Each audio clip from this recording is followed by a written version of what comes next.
আলামিনদের বাসায় অনেক long time থেকেছি, বলতে পারেন জীবনের প্রথমবার কোথাও গিয়ে এতদিন থাকলাম। আপুদের আন্টিদের এত ভালোবাসা পেয়েছিলাম, আসার সময় তো সবাই মিলে কান্না করে দিয়েছি। খুব অল্প দিনেই মানুষগুলো কত আপন হয়ে গেছে, সবাইকে অনেক বেশি মিস করছি। সেই সাথে আমার রুকায়া মায়ের অনেক দুষ্টু মিষ্টি ঘটনা ছিল, আর আমিও সেখানে গিয়ে অনেক কিছু করেছি। কখনো গ্রামের মেয়ে সেজে ভিডিও করেছি, কখনো বা সবার কাজে সাহায্য করেছি। হ্যালো এভরিওয়ান, আসসালামু আলাইকুম সবাইকে। আলামিনদের বাসায় এটা লাস্ট ব্লগ ছিল।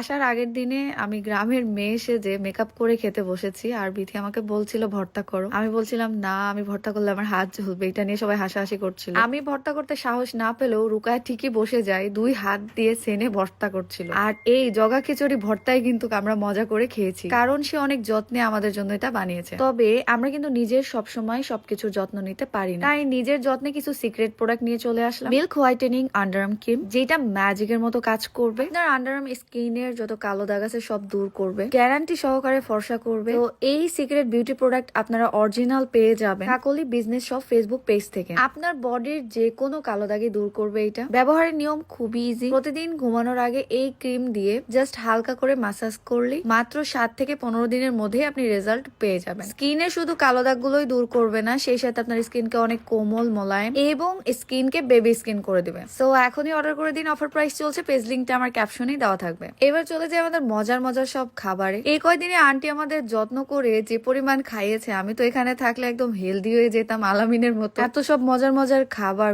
খুব মিস করছি। আর এখানে তিশা আপু দেখাচ্ছিল আলামিন কি স্টাইল করে খাই ক্যামেরার সামনে। খাবার বসেও আমরা সবাই মিলে অনেক মজা করেছি। তারপরে বিকেলবেলা আয়োজন হয়ে যায় পিঠাপুলি। ইস, কত যে মজার মজার খাবার খেয়েছি আমরা আন্টির হাতে। তার মধ্যে পিঠার স্বাদ তো আমার জিভে লেগেই ছিল। মজার ব্যাপার হলো এখানে এসে আমি অনেক বছর পরে গ্রামের এই লুকটা দিয়েছি। গ্রামের লুক মানে এই ড্রেস অনেক বছর পর বানিয়েছি, যেটা আমাদের এলাকায় বলে ফ্রক। এইটা পরে আমি ভিডিও করার পর থেকে অনেকে অনেক কথা বলছেন যে আমার সাথে এগুলোই যায়, এটা সেটা। হ্যাঁ, তাতে কি হয়েছে ভাই, আমি সব পরিবেশেই নিজেকে মানিয়ে নিতে পারি, আর আমার মন যা চাই আমি তাই করি। লোক দেখানো কোনো কিছুই আমার দ্বারা সম্ভব না। আমার নিজের ভিডিও শেষে ম্যাডামের ভিডিও করে দিচ্ছিলাম। একটু পরেই আমরা যাব সবাই মিলে পিঠা বানাতে। শীতের সময় পিঠাটাই হচ্ছিল শীতের মূল অনুষ্ঠান বা আয়োজন, যেখানে সবাই একসাথে হাতে পাতে কাজ করতে পারি। পিঠাপুলির মধ্যে এই হালুয়াটা আমার সব থেকে পছন্দের, যেটা নারিকেল, গুড়, তিল দিয়ে বানানো হয়।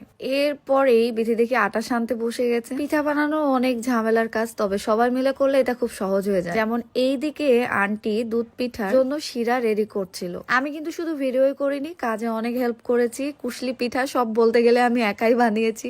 মানে তিশা আপু আর আমি মিলে বানিয়েছি আর কি। পরের দিনে আমাদের বিদায় বেলা শুরু হয়ে যায়। আমাদের সবার জন্য আপু আন্টি মিলে 3 পিস নিয়ে এসেছে। অনেক পছন্দ হয়েছে আমার, খুব খুশি আমি। আর আমি আপুদের খুবই সামান্য উপহার দিয়েছি, এটাতে ওনারা এত খুশি হয়েছে। আসলে ভাগ্য করলে এমন বোন পাওয়া যায়। যে আলামিনের জন্য সবাই কান্না করছিল, আমাদেরও অনেক কষ্ট হচ্ছিল। টানা 5 দিন ছিলাম আপুদের সাথে, অনেক সুন্দর সুন্দর মুহূর্ত কাটিয়েছি, আর বিদায় বেলা সবাইকে কাঁদিয়ে এসেছি। কিছু সময় তো রক্তের সম্পর্ক থেকেও অনেক মানুষ আছে যারা অনেক কাছের হয়ে যায়, আপন হয়ে যায়। রক্তের সম্পর্ক ছাড়াও অনেক মানুষ যে আপন হয়, তাই এই জীবনে অনেক মানুষকে পেয়ে বুঝেছি। আন্টি খুবই সহজ সরল একটা মানুষ, সাদা মনের একটা মানুষ। আল্লাহ ওনাকে অনেক ভালো রাখুক, সুস্থ রাখুক। তো এতদিন থেকে হেসে খেলে খেয়ে সবাইকে কাঁদিয়ে আবার হাসি মুখে সবার কাছ থেকে বিদায় নিয়েছি। আন্টির এই হাসি মুখখানা দেখতে দেখতে আপনাদের সবার কাছ থেকে বিদায় নিচ্ছি। সবাই ভালো থাকবেন, সুস্থ থাকবেন। আল্লাহ হাফেজ।